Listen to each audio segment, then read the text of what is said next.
Thank you. Thank you and welcome to the Seventh Heaven Podcast. I'm your host, Evan Myers. You can follow me on Twitter at Seventh Heaven. Follow the show on Instagram at Seventh Heaven Pod. Thank you so much for joining me. Share with a friend. Share with an enemy. If you hate the show, share it with an enemy. This will surely annoy them. It's great to be here. It's great to be back. I haven't recorded in a minute, and that is mostly due to laziness. But here I am. Here I am. Open for you. It's a great day. Just got back from the work / the gym. Drinking my protein shake right now. That's right. Protein shake. And it's quite delicious. I'm using I don't know if you guys if the listeners, I don't know if you guys know Jocko Willinkus. Jocko is his Christian name. The last name is not important, but Jocko, if you know him, he's the G.I. Joe looking fella. He looks like a human G.I. Joe. And he has a protein powder. And I got to say, it's delicious. It is legitimately tasty. And I look forward to it when I eat it. Drink it. It's basically a chocolate shake at this point. So I'm currently doing the vanilla, although next one I think I'll be doing the peanut butter. And I do a lactose-free chocolate milk, slightly lower in carbs. And I put a little creatine in that bitch. And I shake that motherfucker up. And I got to say, it is undoubtedly the best protein shake I've ever had. I would always kind of skimp out on the protein shake. I'd always do the cheap stuff, and that shit just had such a bad aftertaste. It never tasted good. It doesn't taste good. And then you put it in your whatever you did to mix it, your mixer, if you will. And you'd still smell it. Like days later, you'd catch a whiff and you're like, oh, and you're like, I don't even want to fucking use this. And I had to throw away so many of those because they just wasn't right. But this is good shit. So we are not endorsed by Jocko's, I think it's called like Moloch or something. I think that's a demon, but it's something like that. It's very good. It's very good. I highly recommend. So that's what I'm doing right now. I got back from the gym, got done with work, and here I am sitting in my underwear, drinking a protein shake, talking to you people. And when I say you people, I don't mean the Jews, although we will get into that. No, we're going to talk about some controversial things today. But before we get into Jew talk, let's start the show by talking about Elon. And for those of you who don't know, Elon is the first name of a man named Elon Musk. He's a billionaire, I believe the richest man in the world. I don't know what deal you have to make with the devil to get there, but I would love to read the contract. Anywho, the man bought Twitter. The man overpaid for Twitter. But in doing so, he was allowed to purchase Twitter. And over the past coming up on 2 months now, he has been making changes. So, what kind of changes? Well, that's a good question. It's a good question.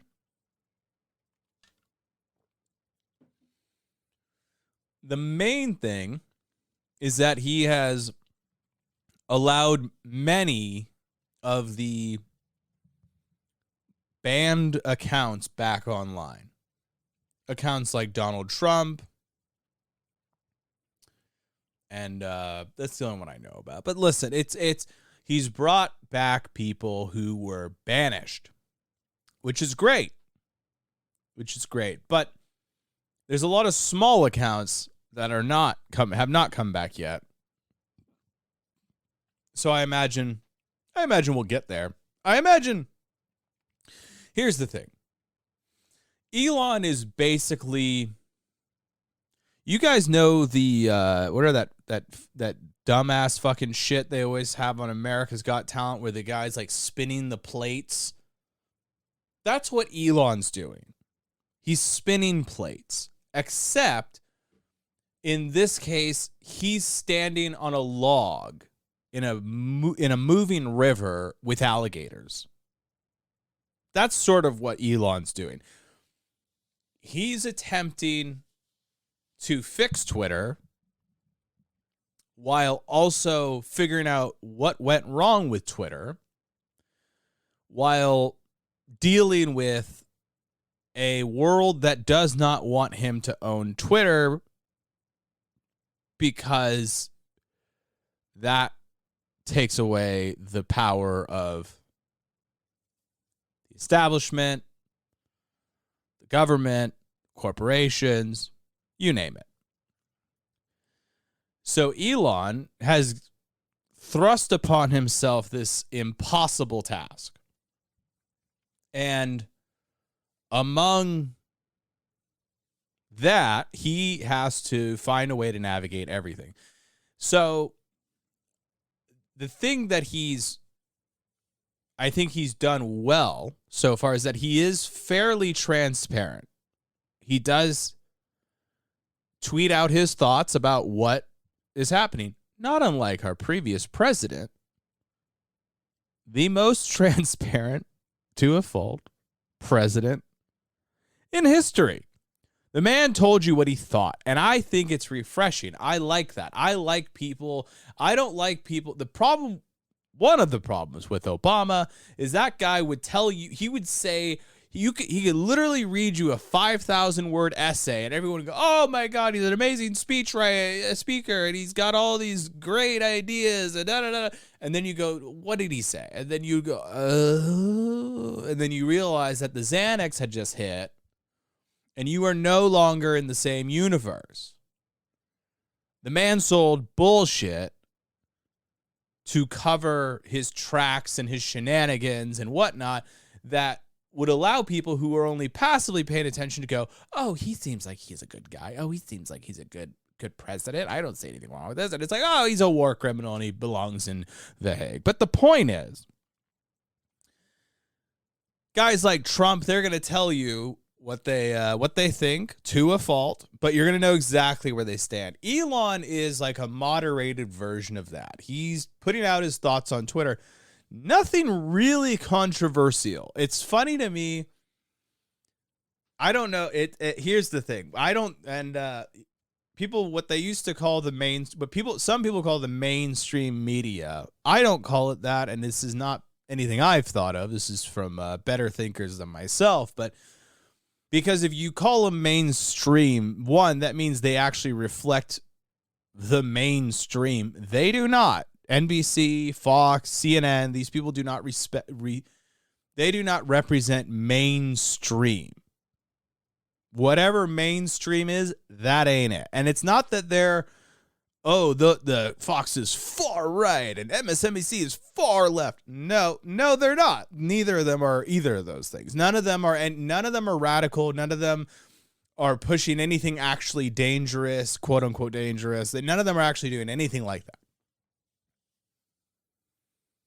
What they are doing is they are promoting narratives for powerful people.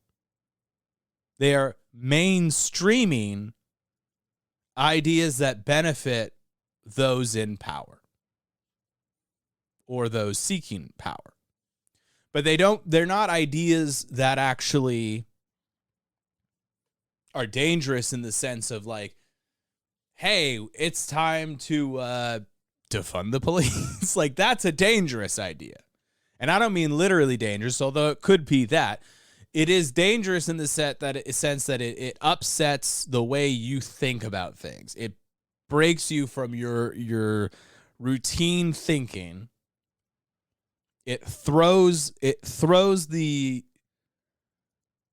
rubber ball into the machine and gets in the cog, and everything goes oh and shuts down. That's what a dangerous idea does, is it makes you go, wait.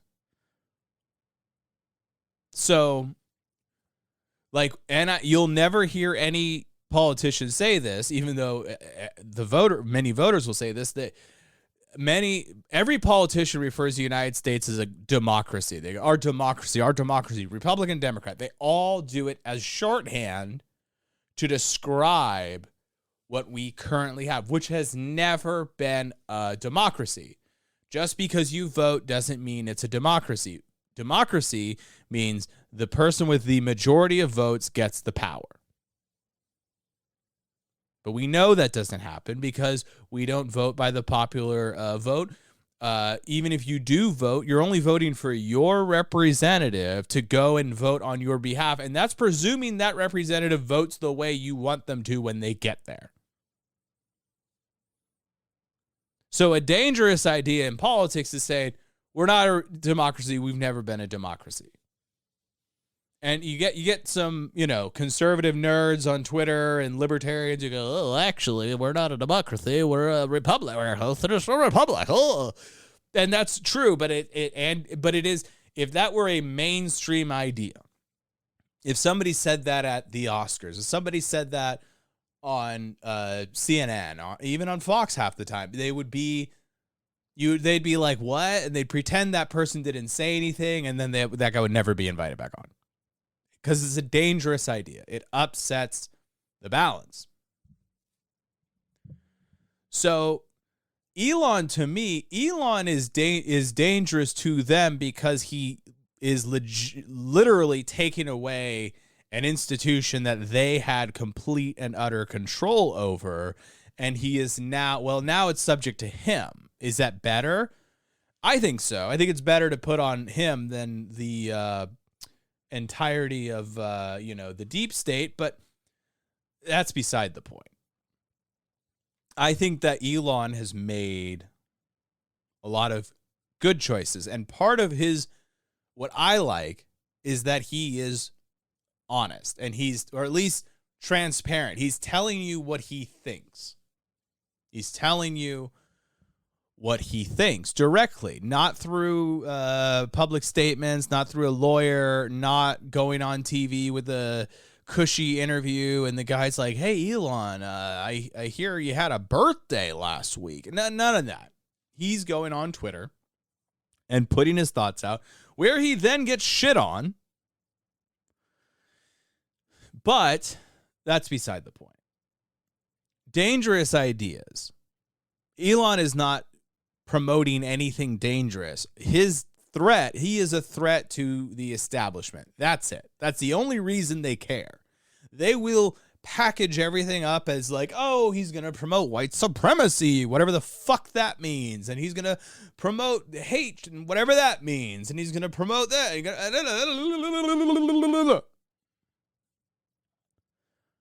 And it's funny because it's always, they do the same thing with the Libertarian Party. People who are mad that the Mises Caucus took over the Libertarian Party, whenever they go after them, they're like, oh, you're ruining our party. Oh, it's like, no, bitch. You had a pile of dog shit. Twitter was a pile of dog shit. Libertarian Party was a pile of dog shit as well. They were two giant piles of dog shit. Dog shit. Twitter used to be fun. Twitter was great because you would just go on there and you'd have comedians and actors and musicians and athletes saying what the fuck they thought. And a lot of times they're idiots. And that's fine because we're all idiots. Oftentimes we are all idiots. So it's nice to be able to relate to somebody who otherwise maybe I wouldn't relate to. And it's fun to dogpile on celebrities. It is fun. It was good for our country. But some people are more delicate than others. And some people cannot take criticism. And some people don't like the masses telling them what they think. And that's fair. But I would argue that then get off of Twitter. Pay someone to manage it for you. There are many people who do not belong on Twitter, even if they must feel like they have an account.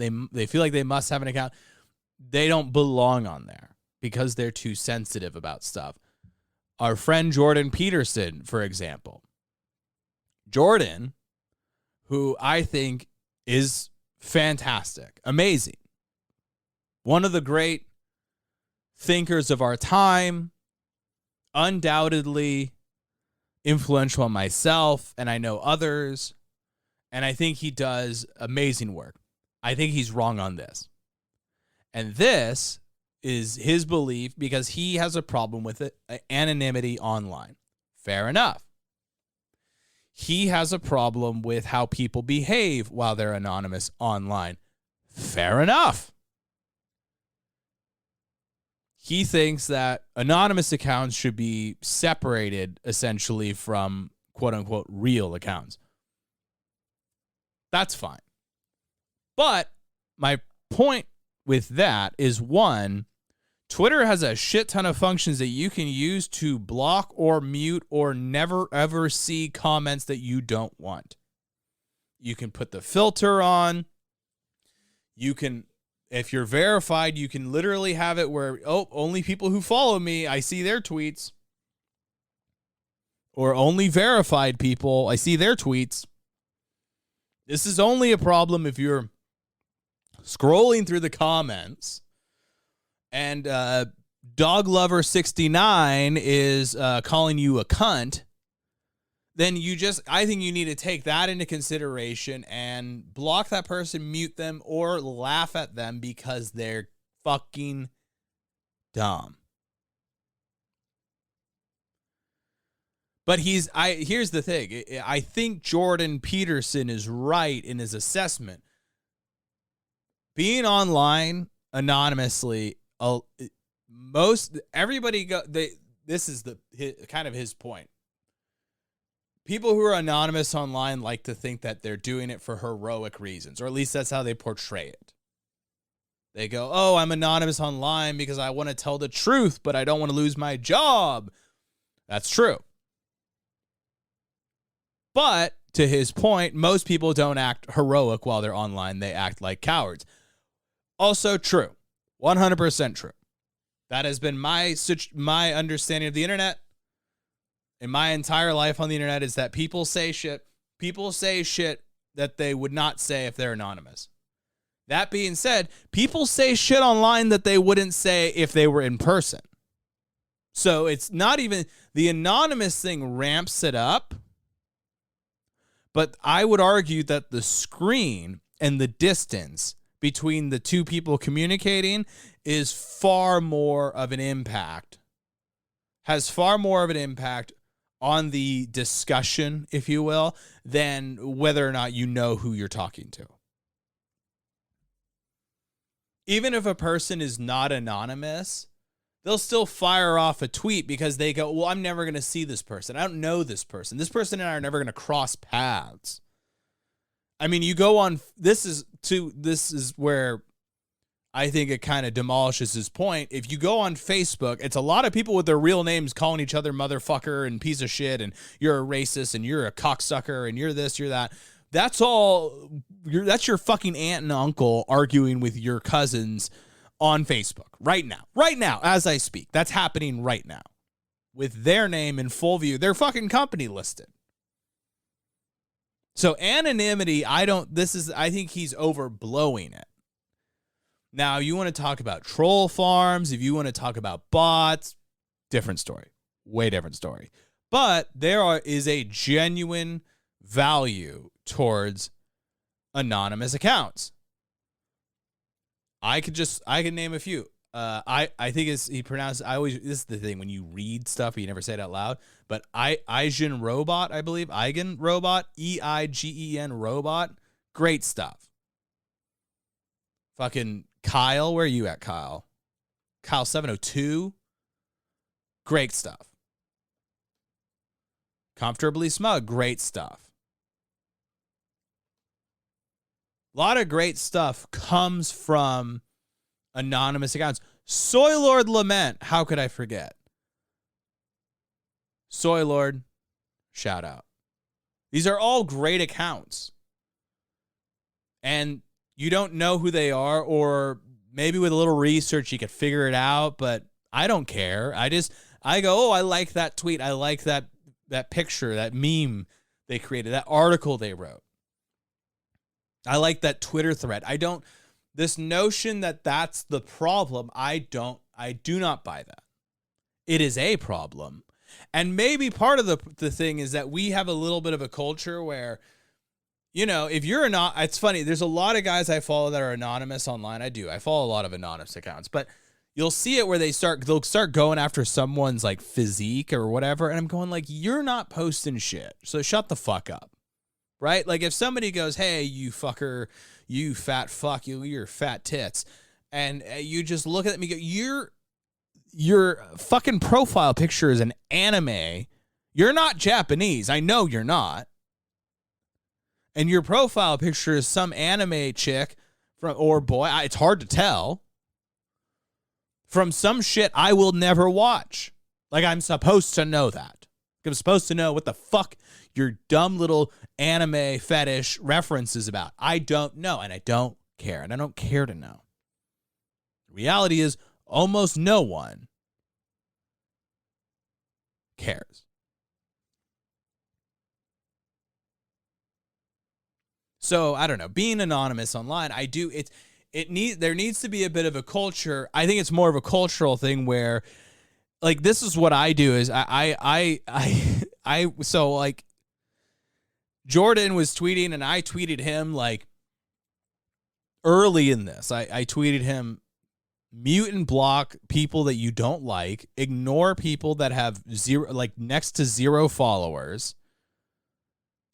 You know, ignore them. If they're a new account, ignore. If you just and it's funny because this is me attempting to defend the anonymous, right? And then all of a sudden the anonymous accounts come in and they're like, What do you mean? Like, what follower size doesn't mean that my opinions are more valuable? What if I have a really good point and you're just going to ignore it because I only have 4 followers? I'm like, yes!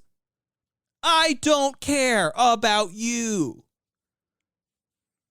Nobody cares about you. That's why you have 4 followers. And it doesn't mean you can't grow from there.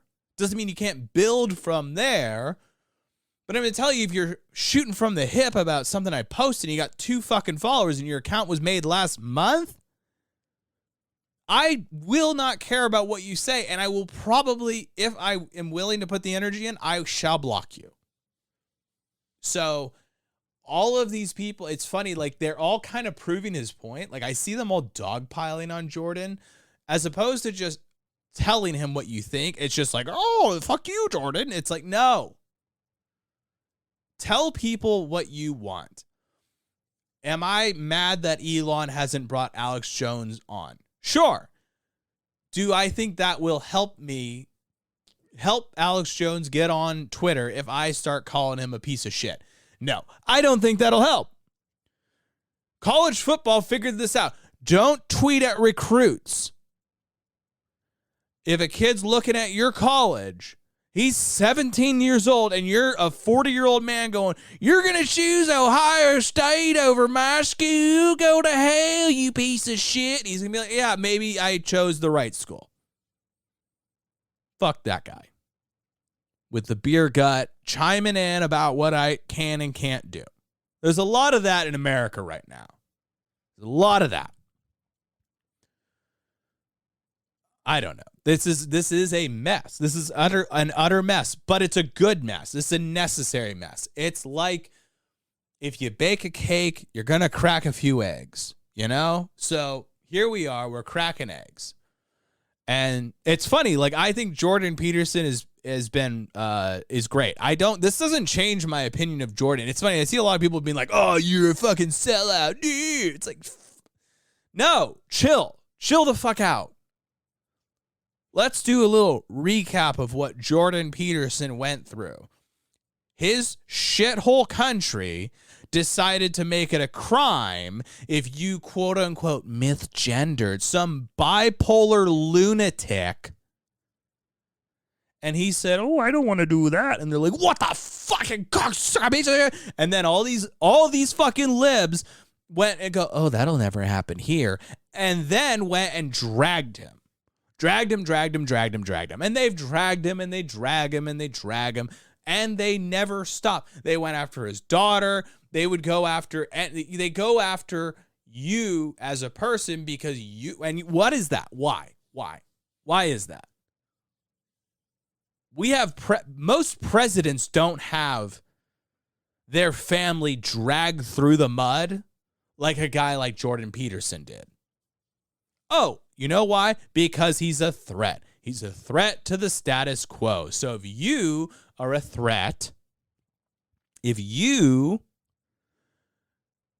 dare tread on the power centralized by the deep state, then yeah, that's when you get your family thrown in the wood chipper, which Jordan Peterson basically has. So everybody's all like, "Oh, easy for you to say. You can just run off to Rogan." There's a reason why. Because that motherfucker took a stand. That's why he has Rogan on speed dial. Because he actually took a stand. This is kind of my problem with this is where I'm like, all right, I think Jordan has a point, because if you're anonymous and you're shitting on Jordan Peterson, fuck you. Fuck you. You obviously haven't done 1/100th of what he's done. What do you, like, you're the one hiding. And you're going, "Oh, fuck you, Jordan." It's like, you're hiding. You're hiding. And by the way, that's fine. I'm not saying that if you're Jewish in Nazi Germany, you should be like, "I'm proud to be a Jew." There you go, off to the fucking camp. No, you got to be smart. Smarter than me, at least. You got to be smart. I'm not saying, but part of the problem is that all the fucking pussies in desk jobs who sit there and go, "Oh, I need to make sure my 401k gets its total return on the year." I don't care about anything that you care about. All I care about is freedom. All I care about is liberty. All I really care about is being allowed to pursue the great promises that America bestowed upon us. We've won the lottery, people. We live in the greatest country in history, despite all of its faults and all the reasons that you can reasonably shit on the United States. If you go south of this border, you cannot put toilet paper in the toilet. You have to throw it away in the trash can.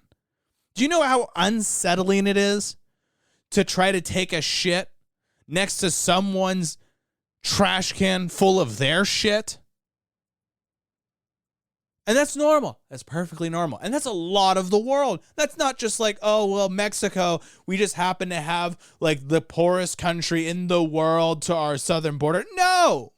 Mexico's middle of the road.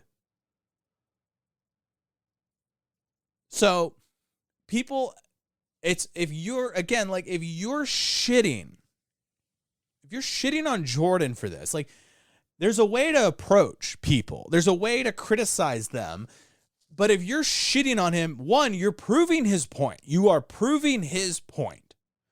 If you are anonymous and you are unable to have a fair, emotionally reasonable response to what he is arguing, you are proving his point that you are a coward, because you won't say that to your HR rep. You won't because you're a pussy. Because your job with your company, because your fucking career that you work so fucking hard on, and while you'll say all this shit online, if that shit ever gets leaked, what are you gonna do with yourself? You're gonna fucking kill yourself? Why do we? This is the thing. There's so many points to this. There's reason to be anonymous. This is what I think Jordan has acknowledged, but there are reasons, there are valid reasons to be anonymous online. And there are perfectly, like I said, fucking wonderful accounts that I follow that are anonymous. I fucking love these guys. But yet, we pretend like it's all that. And we all know it's not all that. 703 Kyle, by I think I called him 702. 703 Kyle. That's another great anonymous account. Anywho, these are all great. Polymath, who is probably a cuck pussy. He's a bit of a puss. He's one of these people, but a pseudo-anonymous, semi-anonymous, I don't know you think I fucking know the language, but that dude was tracking all the fucking data during the lockdowns. And his mistake was going, I don't understand why they don't see what I see. And it's like, because they're rigging it. But that's beside the point. He did a lot of great fucking work. And I don't know his name. I don't care what his fucking name is. I was reading his shit going, okay, that's interesting. You're tracking Florida. You're tracking New York. You're tracking California. Masking and vaccines. It's just data analysis. I don't need to know his name. And if I need to know his name, then I can go, you know what? Either I will figure out his name or I shall move on and read somebody else who has their name on there. Because it's a giant fucking planet with 7 billion people on this rock, and almost all of them are online. So, I don't know. There is so many ways to go about it. And it goes in every direction. I mean, again, I think he's right. I think most people who are anonymous online are behaving like cowards. If you are interacting. There's a lot of people who have like anonymous accounts that just they just lurk. They don't comment. Fine. Nothing wrong with that. A lot of anonymous accounts that will go after people over their appearance, over their careers, over their choices. And listen, I've done it too. I'm not fucking, I have casted that stone. Okay? So far be it from me to pretend to be better than anyone. But I see the behavior, and it's just a lot of just like, yeah, he is right. Like, you kind of are a coward. Because again, you won't say that if you put this, you won't put it on LinkedIn. You know, you're not going to put it on LinkedIn. And I noticed that. We all see it. Because here's this fucking anime guy. He's got a picture of a Japanese girl who's 13. It's a little weird. And he's going, oh, you're fucking fat and ugly. And you're this. And oh, what? And there's people I hate that they do that too. And I go, you're not in a position to talk. Now, if you actually have some witty line, that's fine. But a lot of times it's just, I'm going to shit on you. And it's like, okay, well, I don't get to go after you. That's, you know what I mean? Because you are hiding. You're hiding. And again, a lot of good reason to hide, especially in this day and age. I'll tell you one of the things that made me jump off the anonymous bandwagon, if you will, was at Sour Patch Lids, Lydia of Timcast fame. She was on a good one, a good one. She was on a good one on Twitter one night, and she was talking about it. Hey, everybody knows who I am, and I'm putting myself at risk. They get swatted, like they get lots of hate, and they've benefited because turns out if you get good at that shit and if you stick to your guns, it can be lucrative. But I mean, those guys have all been threatened. I'm certain Lydia gets stalkers because she's a female and she's online, and thus every dude is like, oh, I should try and fuck her through the screen. Like, I'm sure they all get it, and yet all these guys are going like, oh, your forehead's too big, or your fucking eyebrows are weird, or your nose is funny, and it's just like, you're not in a position to talk. We know you have a gunt. We all know.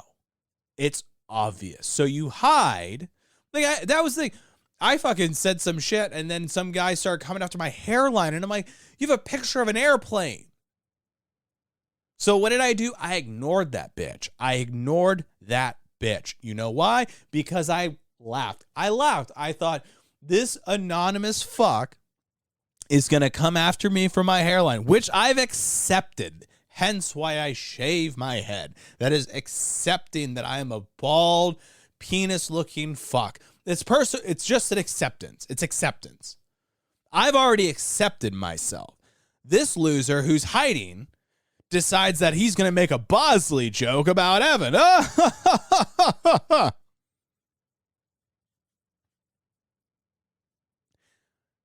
You're not in a position to make that comment. So to Jordan's credit, like, I get where he's coming from. Anonymous people online are pussies, but that's the point. They're not just pussies online. They're pussies in real life. And not all. I don't want to go, all people who are anonymous. No. You know who you are. These anonymous accounts that have lots of thoughts. They have lots of thoughts about, hey, Republicans, stand with your fucking der-der-der. And hey, Democrats, stand here. And why won't Jordan Peterson stand with it? They all have lots of thoughts about everybody else's activism and behavior and all that, and yet they are not subject to the same criticism because I like my job. Ooh. I mean, it's like then you have removed yourself. And here's the thing. Jordan's talking about having a feature that does this. I think this should be a natural thing that we all train ourselves to do, that if somebody is exhibiting poor behavior online that they would not say in person, we laugh at them. We laugh at them. And we shame them and we embarrass them and we say they have a small little penis and we call them fat and whatever. They should be laughed at or ignored. But don't fucking get in the weeds. It's like wrestling with a homeless man. No one wins. So being anonymous doesn't fucking, there is a value in it. There's a utility in it. Obviously. Is it good for society? Maybe not. I would argue that doesn't matter. It doesn't harm society enough for me to go, we need to change everything. What we need to change is our response to it. If a guy comes after me about my hairline, but he's hiding, I can immediately disregard that person. And if you care, if you have some semblance of caring about that person and you feel bad for him, you can tell them, I've accepted myself, you haven't. That's if you want to fucking put any energy into it. There should be zero energy. That's the culture we need, is to go, oh, anonymous account chiming in about how I look. I don't care.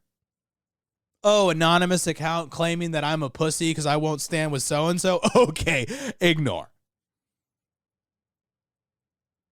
That's the thing. People who are not in a position to criticize you. That's the thing. Jordan Peterson should not really take shit from most anybody. In the comment section, at least. Let me just put it that way. He shouldn't take shit from people in the comment section. Because his friends who actually care about him probably have his number and probably would reach out to him directly. Everybody else with a blue check who's chiming in, they're just clout chasing. Some of us are trying to use it as a genuine online utility and communication method. So if per chance he reads my comment and goes, oh, I didn't think about that. Oh, that's a good point. So that's the thing. Like, there is cowardice in being online anonymous. And I would argue that most of the shit we are in especially like as a culture. You want to talk about cancel culture. You want to talk about how, oh, no one can really say what they think. And we have all these woke corporations taking over. That's because of fucking pussies like you, not me. I was in fucking high school for half of that shit. Or college or whatever. I didn't have some mid-level executive position and then the HR lady said, we're going to do our pronouns today. And you guys went, okay, he, him, ha ha ha. I don't really care for that, but don't tell anybody. I mean, you're just like, this is who you are. You're hiding. And there's good reason to hide because there's fucking dragons in the air, bitch. And they're going to try and eat you. And they're going to turn over every rock to find everybody that's hiding and eat them too. So, yeah, I don't know. There's a million reasons to be anonymous. And there's really only a few reasons not to be anonymous. Our culture incentivizes anonymity. If I say something bad online, if I'm of any note, they will call my job, they will call my employer, they'll come after my family. This is our culture. And you could argue that a lot of it is AstroTurf, that it's been concocted by people who either want division or want to, scare the fuck out of you to make sure you never step out of line again. There's some of that. But there's also just a fact that we go, oh, well, I can't say anything online because I don't want to lose my job. The job that told you, sorry, you can't come here if you don't get the vaccine. That job? The job that tells you, oh, if you want to go to your mom's funeral, that's going to require PTO, and you used that last month. I mean, it's just, they all know. I've never had a fucking job that was worth more than my opinion. And that's saying something, because I have a lot of shitty opinions that aren't worth jack shit. A job is a means to an end. A job is what pays your bills. A job is what feeds you. Maybe you meet and get to know some people, but that's it. You work there, and then eventually you move on. And the average person in this day and age doesn't have one job. They have a series of different careers.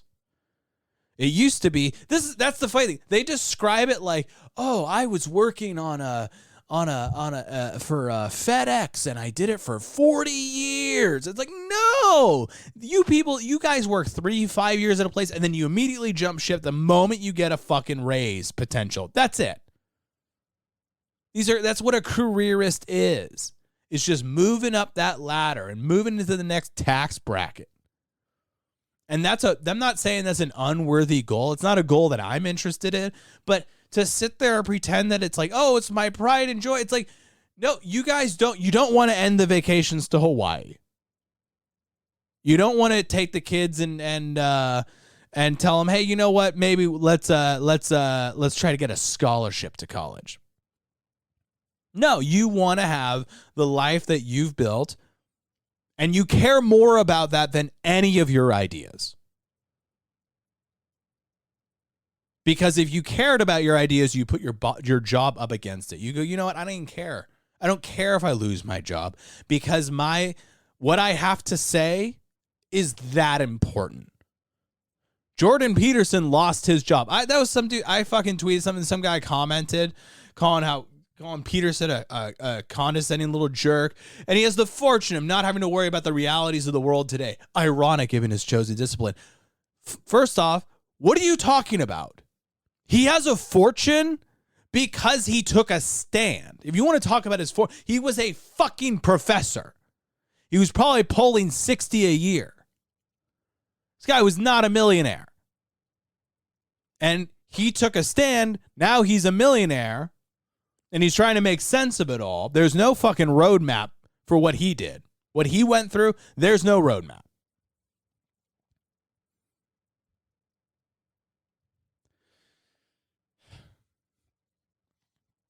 And the idea that, oh, he doesn't have to worry about that. He literally had a mob of students in his face. And not just like, oh, here's some college, like fucking non-binary fucking freakazoids clearly mentally unstable human beings telling him, you're going to fucking bend the knee or we will make you. He was like, no, I'm not going to say that. I'm like, ugh, fuck. Didn't work. It worked on all those pussies in sales and accounting and HR and all the fucking mid-level executives and all the fucking the cashier at the grocery store. All these it worked on all of them. It didn't work on Jordan. Now he's a millionaire. Imagine that. Because he did the thing that you were all too afraid to do. So I would ask that if everybody's going to criticize Jordan, which I have, there's a way to do it. There's a way to do it. And again, don't prove his point. Literally, this guy who's tweeting is, I mean, he might be, might be a good guy, but he tweeted me. His name's Hooch. I mean, I don't know who this fucking guy is. He's an anonymous account. He's got a blue check mark, so he's paying for it, but I don't know his name. And I'm sure he's got a lot of great points. There are a lot of great thoughts and all. I'm sure, whatever. But the point is, this dude's not in a position to criticize Jordan Peterson. He's not. You can criticize the substance of what Jordan's promoting or saying. You're not in a position to criticize his actions, especially as it pertains to who is risking it all. If they fucking killed Jordan Peterson, I would not be surprised. These guys, these anonymous accounts don't have to worry about getting whacked. They don't have to worry about getting whacked because all they do, and that's the funny thing, they don't even say most of these guys don't say spicy fucking shit. They're not sitting there going, oh, gee, I wonder why half the violent crime in this country is committed by 13% of the population. They're not saying shit like that. They're saying shit like, oh, man, this Herschel Walker was a bad candidate for Senate. So it's funny, a lot of their midwits, essentially, they're midwits protecting their anonymity like they're fucking, like they're refugees, and they're not. But again, this doesn't make me think that Jordan's right in his conclusion. All of that being said, it doesn't make me think that Jordan is inherently right in his conclusion. It does make me think that Jordan has a point. He's definitely not out of pocket here. Everybody's acting like he's out of pocket. He's not out of pocket. He has validity to what he's saying.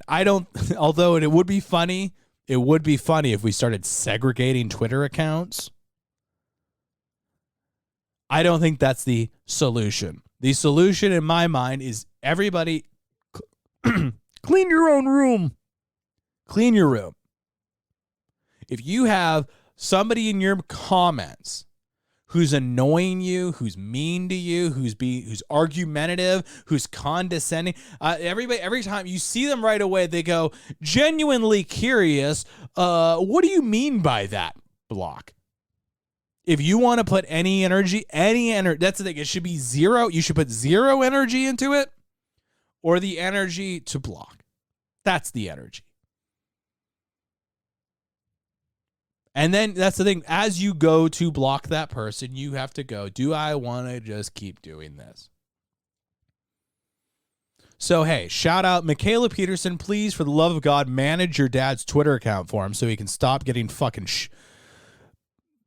feeling all these personal attacks. But, yeah, Jordan's wrong in his conclusion. He's right in his assessment. And, what an asshole. I don't know. It's just so, it's very frustrating to me because I see all these anonymous accounts dunking on him. And it's not just like, hey, I disagree with you. And I think you're great, but I disagree with you on this. It's like, you piece of shit. You're a traitor. You lied about everything you believed in. And it's like, what the fuck? No, you bitch. And again, if you're anonymous, you are admitting that you're not there for the fight. Maybe you're there to post funny memes. Maybe you're there to dogpile on people that deserve. I mean, that's the thing. Some people deserve to be dogpiled on by an army of anonymous bots. or not anonymous. It doesn't matter. There are people who fucking deserve to be cyber bullied. People who 100% deserve to be cyber bullied. They aren't high schoolers. I'll tell you that right now.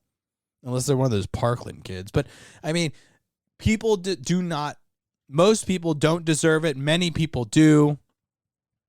And I'm fine with that. I think there's nothing wrong with that. There's nothing wrong with having an anonymous account and we're all and chat with your friends and all that. But to pretend that like you if I revealed myself to the world, then that would get me. Well, what?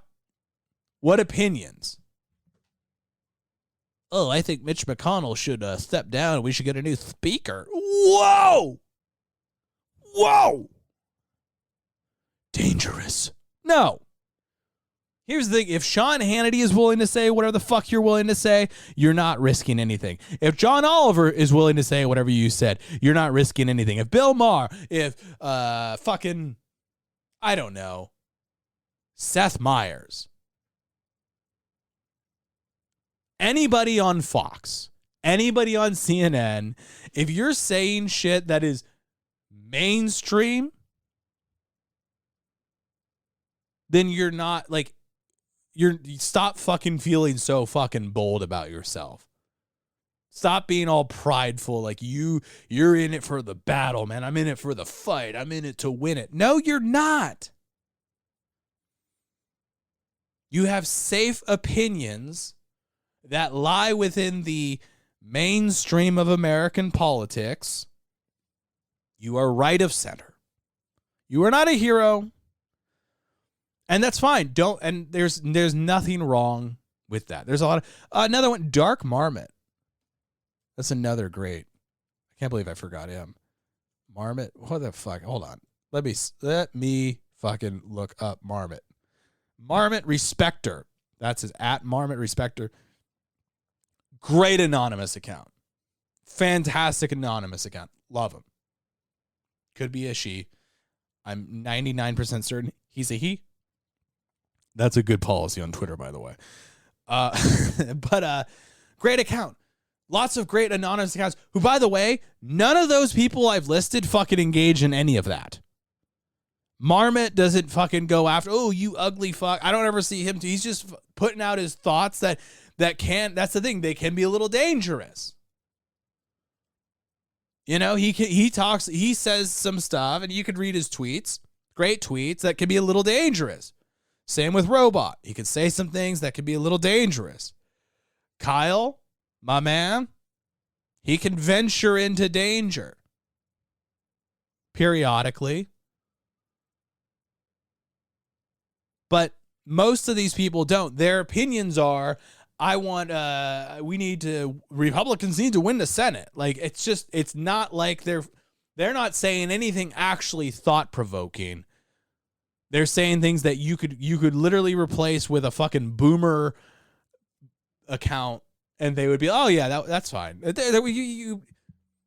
does it matter? So, yeah, you don't like. I don't know. That's where I'm just kind of at. I'm tired of people pretending that they're cosplaying as fucking culture warriors. You're not. You're just online. And that's fine. That's fine. It's fun. It's a good time. It's a great time. It's a great time to be had by all.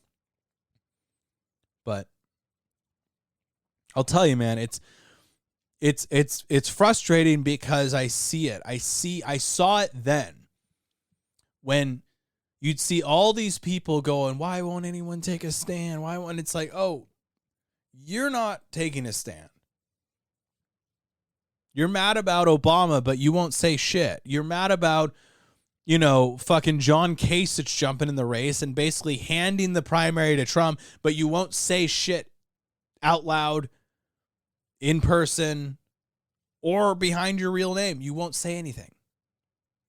You just, you tweet it out under the guise of anonymity because you care deeply about your job. Blah, blah, blah, blah. By the way, if you have a skill set, you don't need it. Cancel culture doesn't affect you. Like, look at Brendan Eich. Who's Brendan Eich, you say? Evan, who's Brendan Eich, you say?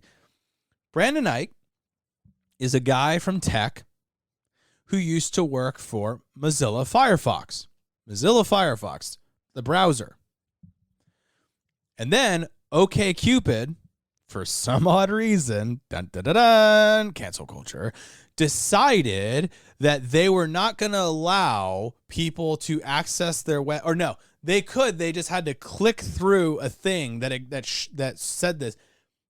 Basically, that this CFO or whatever of Mozilla Firefox had donated to Proposition 8 that outlawed gay marriage in California. He donated to some group that was pushing that. And he lost his job. What did he do? Did he go become a fry cook at McDonald's? Did he kill himself?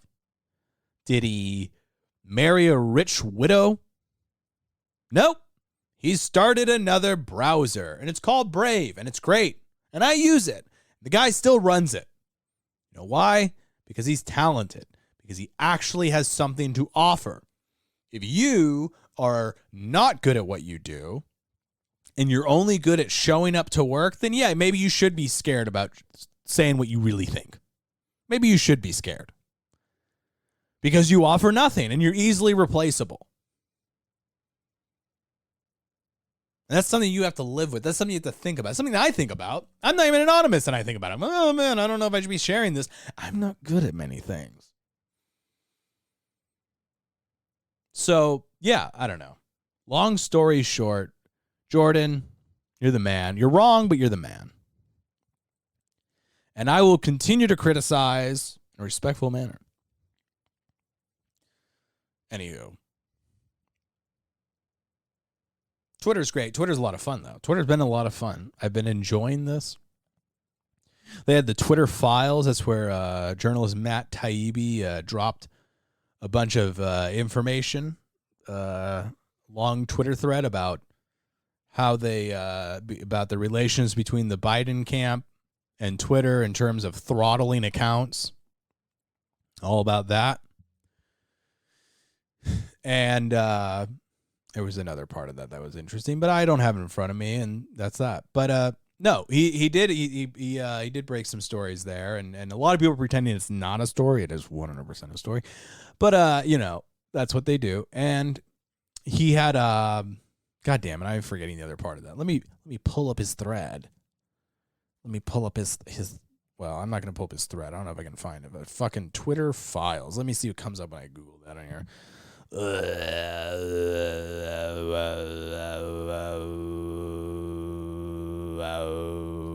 Well, that's the sound of death. Let's see here. Well, I'm on the Fox News article about it, so you know it'll be good and unbiased. Yeah, I mean, they would literally tweet. So, like, Twitter would says Twitter was working closely with the Biden campaign to remove tweets the campaign found objectionable. The Biden team would send an email with links and get the response that it had been, quote, handled. Huh. Okay. And then let's see. God damn it. I should have had this before I started talking. Oh, and this is all fucking opinion. God damn it. Anywho.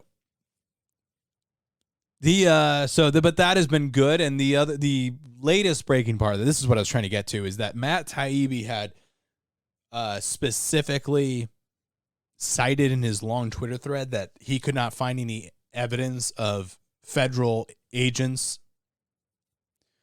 involvement in that. Well, a few days later, it was revealed that Jim Baker, fucking former deep state spook, still had access to everything and scrubbed it of all references to the FBI. Huh. So that's at least one FBI employee that was still working at Twitter after Elon bought it. So that's at least one. And the former bitch who ran everything, she went and got a job in government after she got let go. How interesting.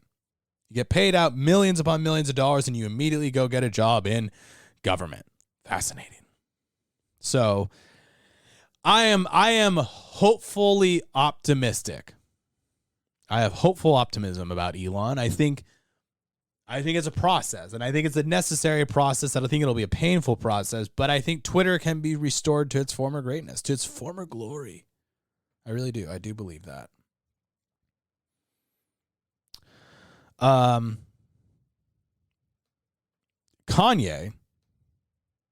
in the news. For those of you who don't know who Kanye is a rapper. And he's been making a big old stir because he's been venturing into what people call anti-Semitism. Which is interesting because I was told for about 5 years that Jews are actually just white. And you can't be racist against people if they have power. So, sorry, you can't be racist against people if their power is inherent. So, like Barack Obama, you can be racist against him, like not allowed to, but you literally can be a racist to him because he is black. But if Donald Trump, you can't be racist against Donald Trump because he's white, even though they're both fucking presidents and have far more power and influence and privilege and all this shit that they talk about. It doesn't matter. Barack Obama has, he's just more of a victim than some methed out family in Appalachia. So Kanye, who's a black man, has been talking about the Jews, who apparently are no longer white. They are now Jewish. So good. By the way, shout out to the Jews. Way to get out of the whiteness. You go, bitch. Shalom, motherfucker. Now, if only we can get the Scotch, Irish, Mexican descendants out of that shit, then we'll be good. But no, they did. They fucking went after. The media's gone after Kanye pretty hard because of what he said, and it's nothing crazy. I mean, it is crazy, but it's nothing like unsurprising. It's not surprising. It's not like, oh my God, I can't believe it. No, it's what you'd expect to happen. Bank pulled his shit, fucking lost his huge deal with Adidas, who uses slave labor and overseas to build their products, but that's less important than making bad comments about the Jews. Kanye's made a number of claims that are easily disputed, and anybody with a brain can go, I think this guy's off his rocker a little bit. But that's never enough. We can't just, this is the point of free speech. They go, no. It's not that you can just look at this with your own eyes and draw your own conclusions. We have to tell you the acceptable conclusion, which is that this guy has nothing to say and then he's completely wrong and he's a complete idiot. He's insane. He's evil. He's it's like, okay, maybe he has a point about one or two things and the rest I can throw away. Right? Now, I haven't listened to the whole thing because I don't fucking care. I don't care. But I have all these white bitches on Instagram posting about anti-Semitism and why we need to be done with Kanye. It's funny because it's like the Asian Lives Matter thing. They're like, oh my God, there's attacks on Asians in the street. And then you watch the videos and it's just like black guys jumping Asians. And we're like, what? Okay, like I'm not part of that. I'm not beating up Asians. Oh, stop Asian hate. I would love to. I'm just not committing any hate crimes against Asians. Oh, did you call it the Wuhan flu? Whoa. So, yeah, what is I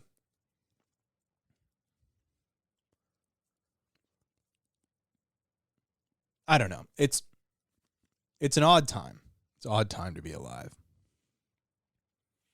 And Kanye, guy's going through a lot. Highly publicized divorce. And by the way, he brought that on himself when he married a whore. This is why, in the words, he should have listened to the rapper Corrupt. You can't make a hoe a housewife. You cannot. And he tried. He married a hoe. And I don't just mean a free and sexual woman. No. I mean publishing her sex tape online. Sorry, I don't mean to break news to you people. They published her sex tape with her consent because that's how things work. So she's literally a whore. That's not a judgment call. That's a noun to describe her occupation of being a whore. And he married her. He married her knowing that. He married her knowing that there's video of Ray J deep inside of her. There's video of that. We know all the dudes, or at least not all of them, but we know a number of men that she has been with. Reggie Bush got in there early and often. All sorts of hanger-ons and whatnot all got their chance with Kim. They all got in there. So he married a whore. So Kanye, I feel for in that respect, but I also go, well, you married a whore and she did whorish things. That's the way she goes. But now he's turned his attention on the Jews. And that's the thing. This whole thing where like he's victimizing them. But again, all this shit about, well, if you're black, then you have a certain amount of privilege. But if you're white, and then you have more privilege, and then racism is privilege plus power, or race plus privilege, whatever equation that they drew up for that argument for the day. And then immediately, this black guy is saying what he thinks about the Jews, and we're like, whoa. It's like, well, hold on. No, we were fine with them. If he had been saying that about white people, that would have been a perfectly acceptable belief system. They gave a Pulitzer to that fucking bitch who wrote the 1619 Project. That is this for white people. That the entire universe, that the entire Western Hemisphere has been a conspiracy to prop up white people over non-whites. And no, surely that can't just be a ploy to unite a certain group of people as a voting bloc to help a certain party. That's certainly impossible. That could never be the case. But that's what they did from basically midway through Obama's presidency until now. Is they've said, well, white people includes all these things, and you can be perfectly racist against them because they're privileged and they need to check their privilege and blah, blah, blah, blah, blah, blah, blah, blah, blah, blah. They have lots of thoughts about that. Black guy starts talking about the Jews. Whoa. Had he been saying that about the Irish? Fine. Had he been saying that about the Scottish? Fine. The English? Fine. Spain? Fine. French? Fine. Norway? Fine. Jerusalem? Not so much. And that's the thing. Kanye has always been crazy. Kanye's always been nuts. Anybody who's listened to his music, anybody who's followed his career under any sense knows he's crazy. It's what makes him a great fucking artist. Crazy people make great artists. Not all crazy people, artistically crazy people. John Lennon, crazy. Elvis Presley, crazy. Vincent Van Gogh, nut job. The dude from The Aviator, insane. And I don't mean Leonardo DiCaprio, I mean the guy who built those fucking planes, nuts. You have to be crazy to do great things. Every intellectual I follow will have a weird ass opinion. We go, what the fuck? But because they go into the depths of the crazy and they push the intellectual boundaries of their mind, they will occasionally stumble into something where you go, that's fucking dumb. Every time you start hearing people talk about that, have like strong opinions about the age of consent. That's a natural thing that comes up with intellectuals because it is ultimately one of the things that you really can't talk about with fair reason, but also there is questions, right? There are questions about that. Why is a 49-year-old sleeping with an 18-year-old fine, but a 21-year-old and a 17-year-old not fine? That's a fair question. I think that's a fair question. Does that mean we need to lower the age of consent? Nope. Does that mean we need to raise the age of consent? Maybe. Does that mean we need to have a law that's reflective of the reality of the situation, that sometimes 20-year-olds date 17-year-olds? I don't know. Maybe. It should be discussed. But my point is that intellectuals often veer into bad and strange and crazy territories. And yet, for some reason, we understand this to a point, and then sometimes we go, oh my God, come on. And it's like, no. John Lennon's a psycho. That's why you love the Beatles, because he's a psycho. Tom Brady's a fucking psycho. This dude's out here fucking eating avocado ice cream and doing Pilates and fucking drinking 8 gallons of water every day. And this he's a psycho. And he's won fucking 7 Super Bowls, bitch. Because he's a psycho. You want to... That's the thing. Everybody always imagines that they're the hero. Like if they read history and they go, oh, if this was the Civil War, I'd be fighting to free the slaves. Okay, well, almost no one was doing that, but sure, you would be the special one. And they go, if this were Nazi Germany, I would have been Schindler, and I would have been getting rescuing Jews and getting them out of here. No, you wouldn't. You would have. We lived through COVID together. You would have been calling on them, ratting them out. Everybody thinks that they have this like heroic version of themselves when the reality is, like, think about this. You want to talk about psychos? You think, oh, America, North America, in 1492, Christopher Columbus sailed the ocean blue with the Nina, the Pinta, and the Santa Maria. And we go, oh my God, I would have been on that ship going to the New World. No, you wouldn't have. Most people were like, you're crazy. You're dumb. There's nothing over there. Even if it is, it's not worth it. I don't want to die. I like my job. I care too much about my job. Most people do not get on the ship and head west into uncharted territory. Most people do not take a stagecoach and ride it across the plains in search of a better life. Most people don't, but some lunatics did. And they forged the American Empire. So this is what I like. It's just this attitude of like, we all have it all figured out what the person should do because of what's right, wrong. And we all, but that's the thing, you don't know until you're in that situation, right? You have no clue until you're there. The other part of it is just that, like, the reason why they're noteworthy is because they were the minority, because they did take the risk.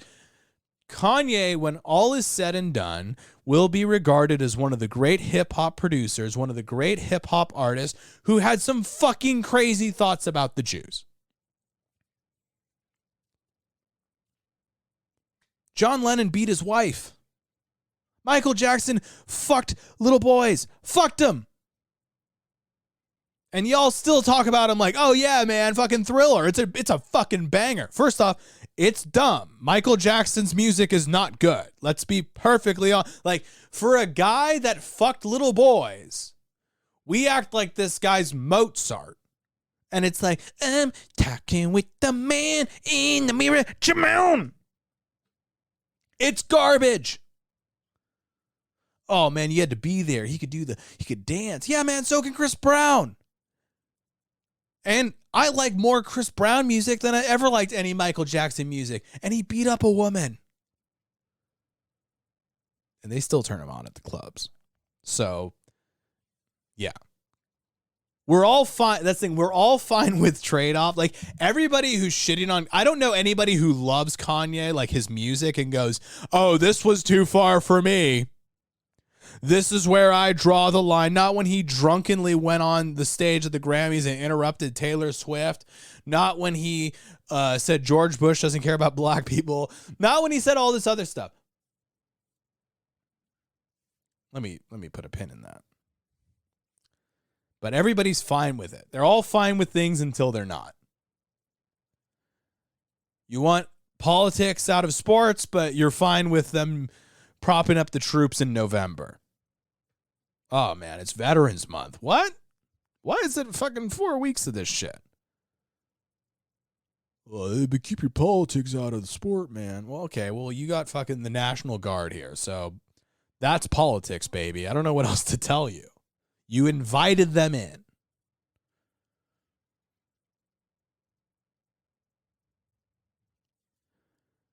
Kanye has not changed at all in my mind. He is who we thought he was, a crazy artist. And maybe not super bright on certain things. Guarantee you he knows how to make a fucking sick ass beat though, better than anybody shitting on him. And that was kind of my point. Why I brought that up.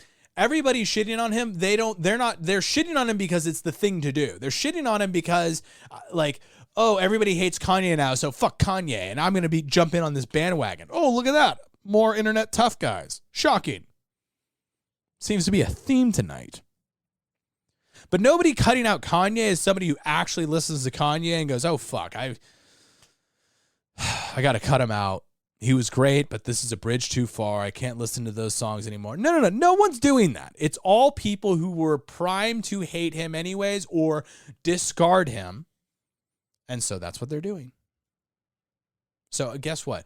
People do the most predictable things. Isn't that crazy? People act within their self-interest. People do the things they want. Guess what, bitch? I still listen to Kanye. Because my moment with Kanye was him standing on the stage with Mike Myers saying George Bush doesn't care about black people. That let me know this is where fucking Kanye is. Everything after that has just been icing on the cake. And so if you listen to Kanye, you have to accept that he's crazy. But he doesn't fuck kids. It's not Michael Jackson crazy.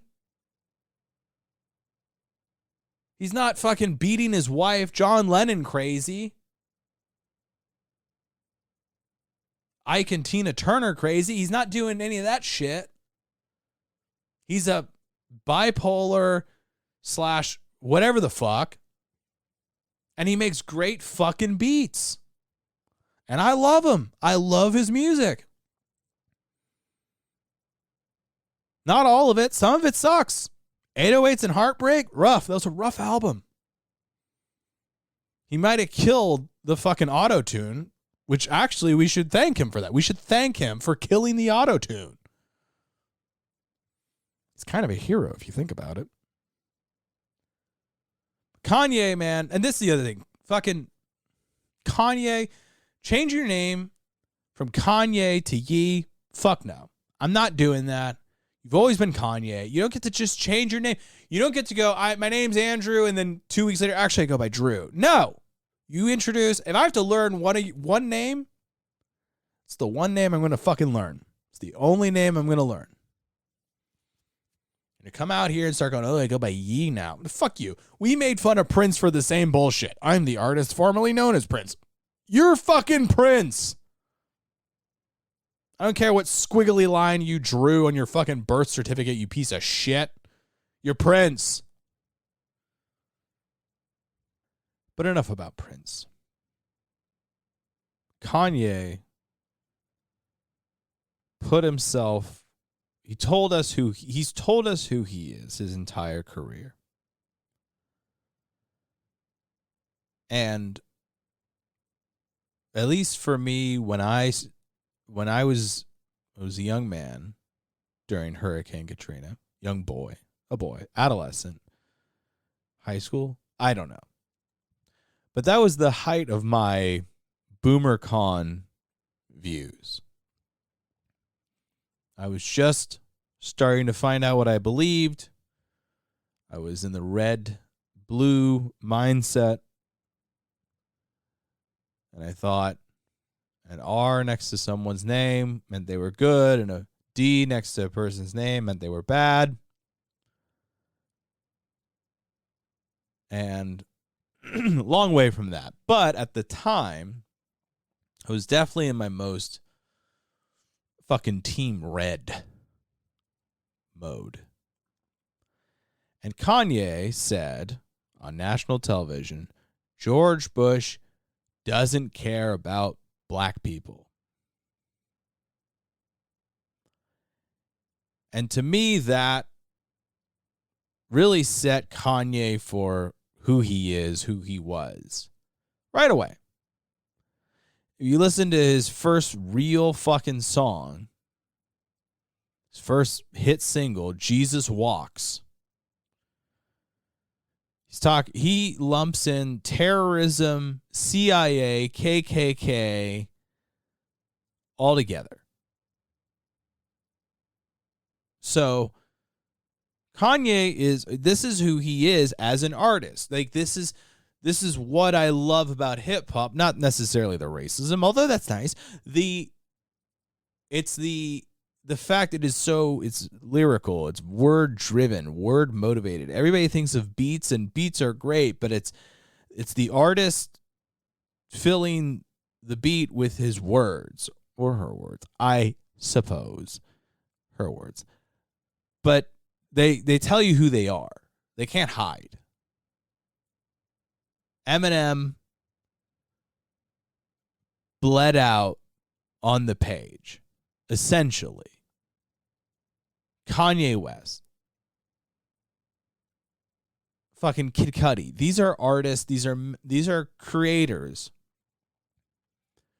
who put themselves all out there for the world to pick apart, to destroy. And they didn't get rich right away. So they had to do it for nobody for a while. And then people, but, not anybody paying. And then eventually paying, but maybe not a lot. And then eventually a lot. And then it got harder and harder and harder. And the point is, these are all men. And again, supposedly some women. But let's say if you're an artist, Lana Del Rey, Adele, Taylor Swift. But in hip hop specifically, I mean, that's what I'm talking about. But all those are artists that do this as well, where it's you and your words. So that's it. It's you, your words. And whether or not you can make them meaningful and in a flow. There needs to be a flow to it and meaningful. So, like, there's a lot of guys that are out there rapping and they're just going like, oh, pussy so wet and fucking weed, and whatever. There's that. There is that hip hop, and some of those songs, they're fun, they sound good, they're ear candy. But then there's guys, maybe they do some of that, but then they also they're exploring whatever with their words and the sound that they can make with those words. Like a band, they have the instruments, so they can go, oh, here's my guitar solo, here's our synthesizer, here's our keyboards, here's this, here's that, here's our drums. They can kind of fill in stuff. Maybe when the lyrics aren't so great, they got a good sound. If it's got a good sound in hip hop, it goes for a bit, but it doesn't stay. It only stays if the lyrics are worthwhile, in my mind. That's what I've seen from hip hop is the stuff that still gets listened to on a regular basis. It's the real shit. So, anywho, my point is that Kanye is an artist. And he's a true artist, not a fucking fake artist, not one of these guys who weaseled their way into fame. This is a guy who's an actual artist. He's made a lot of great work. And he's established that credibility. And he's told us who he is. He told us on television, George W. Bush hates black people. That's what he told us. That's how he started for many Americans. That's what many Americans' first real impression of him was. He was the guy who said that. This was pre-cancel culture. You could be mildly racist to rappers, and it was perfectly admissible on cable news. But the point is, That's what he said. So people pretending to be so shocked that this is a guy with radical ideas, I can't deal with that. The other thing that I thought was interesting is this was spurred on by a tweet I saw, because people were repeating that during the height of the Kanye Twitter craze there.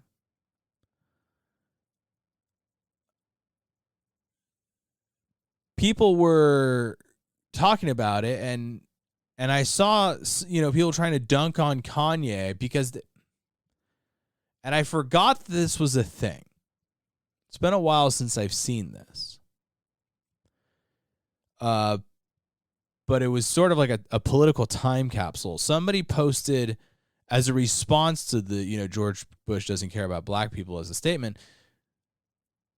Someone posted a picture of all the money that George W. Bush sent to Africa for PEPFAR, AIDS relief, HIV/AIDS relief. And I just it's funny because I think the old me, the boomer con me, way back when Kanye first said George W. Bush doesn't care about black people, the old me would have been like, yeah, see, he cares about black people. Look at all that money he gave to Africa. Our money, by the way. Our money. He gave our money to Africa, and we thank him for it. We thank him for giving our money to Africa. That's not the point. Giving our money to, let me just say this very clearly. We thank him for giving away our money. I don't care about Africa, Europe, Asia. We thank him. Thank you, George W. Bush. You gave away our money. Thank you. You're a hero.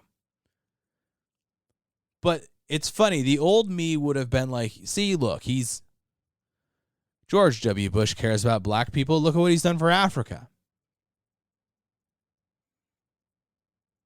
What does that have to do with New Orleans? What does that have to do with the Gulf Coast? I mean, that particular section of the country, Mississippi, Arkansas, Louisiana, Alabama, Georgia, Tennessee, these are the blackest states in America. They all got lit up by a fucking insane hurricane. And one of the great American cities of New Orleans was destroyed. Destroyed. 5,000 people died, I believe. Probably more. I mean, people displaced, people's homes destroyed, their memories destroyed, all because of government ineptitude. And so Kanye sees all of that. Kanye sees the devastation on New Orleans, the lack of response. He sees lots of news footage of black Americans underwater, literally underwater. He goes on TV and he says, George W. Bush doesn't care about black people. Didn't say Africans. He said black people. The more specific term would be black Americans. Not Africans. Not people in Nairobi, Senegal, Uganda, Rwanda, Congo. None of those. That's not who Kanye's talking about. Kanye's talking about black Americans whose government had abandoned them to a hurricane. And we could, listen, that city was run by Democrats, and Louisiana has been run by Democrats for a long time. I know who's to blame. The ultimate person to blame is government. Government failed the people of New Orleans. George W. Bush, like it or not, is head of The government, not Louisiana, not New Orleans. Let's be very clear. I think Ray Nagin, mayor of New Orleans, Black American, you'd have just as much of an argument to make that he doesn't care about black people as George Bush, if not more so. Anywho, Kanye was talking about black Americans in Louisiana, in the city of New Orleans. That's who he was talking about.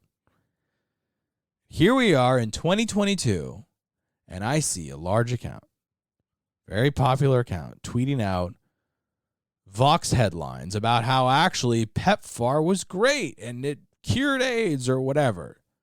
First off, who even, okay, let me just tell you, if Vox is giving credit to a Republican,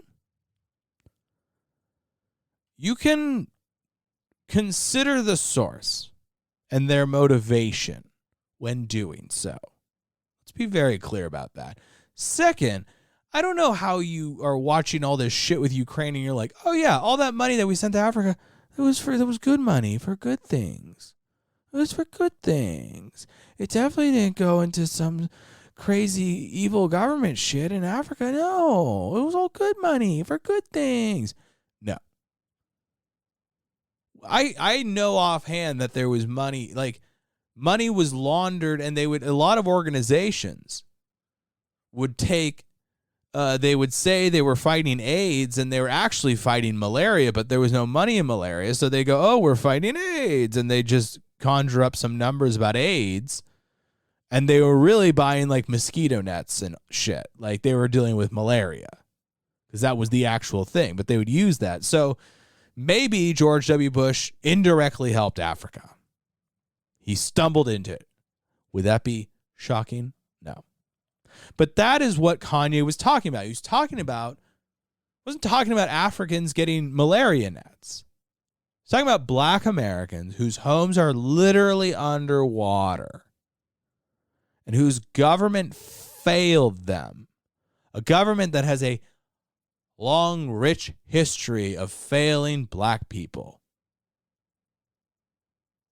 A government that, well, that's the dirty secret, is that it basically fails everybody at any time that it's needed.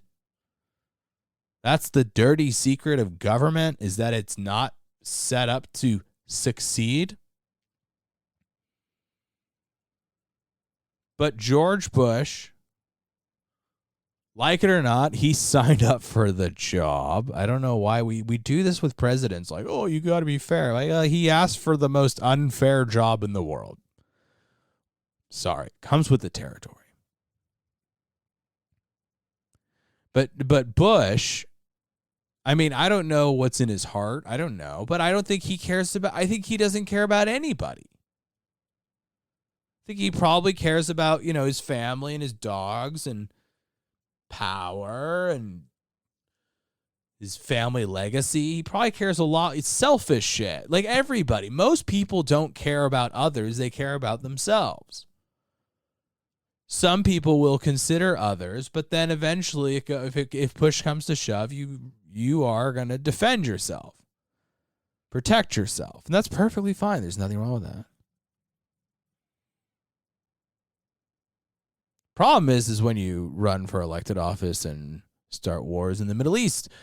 Anywho, it irked me because and then of course all the regular people were like, yeah, all the boomer cons like, fuck yeah, George Bush did love black people. And it's like, it's not what Kanye was talking about. He's talking about black Americans in Louisiana. You're pulling up fucking foreign aid. Yeah, that's what I mean. You're pulling up foreign aid as proof that he loves black people. And it's like, it's not George Bush's money that he's giving away. It's not like George Bush is writing the check to cure AIDS in Africa. He's writing the US dollar that we are going to print more out of off the backs of taxpayers that they steal from to pay out to just a bloated bureaucratic system that I don't even know if it worked. We don't even know if it worked. They say, oh, Vox said it worked, so that's proof it worked. Well, okay, but you don't believe them when they say everything else. So why would you believe him now? Well, because it works for you. Cool. All right. Great. George Bush cured AIDS. Good man.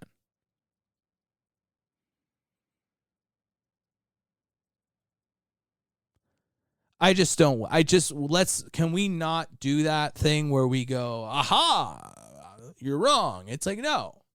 Nobody has disproven Kanye on that statement.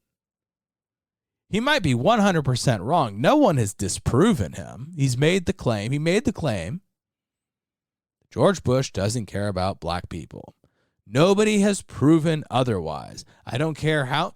Yes, he went to Africa and would go dance in drum circles with Africans. Did he do that in the French Quarter? Did he do that on Bourbon Street?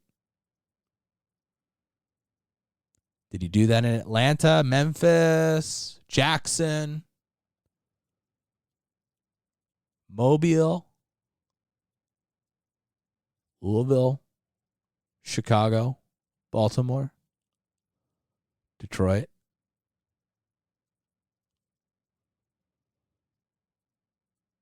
Sorry, guys. I'm just trying to think of more black cities. Anywho, my point's been made. I think my point's been made. In summary, though, I am happy that the face of white supremacy is a black man. And I think that's progress. Anyways, finally, a quick announcement. This Sunday, the 18th, be releasing a new podcast. That doesn't affect this podcast. This podcast will still continue to be produced sporadically. But I'm starting a new podcast. It's been in the works for a while. It's coming to fruition right now with my buddy Trevor. Trevor Dishong. If you're a listener, you've probably heard him on this show. He and I are going to be co-hosting a podcast called Gray Matter. Gray Matter. Gray Matter. And for now, we'll be exclusively seen on Rumble.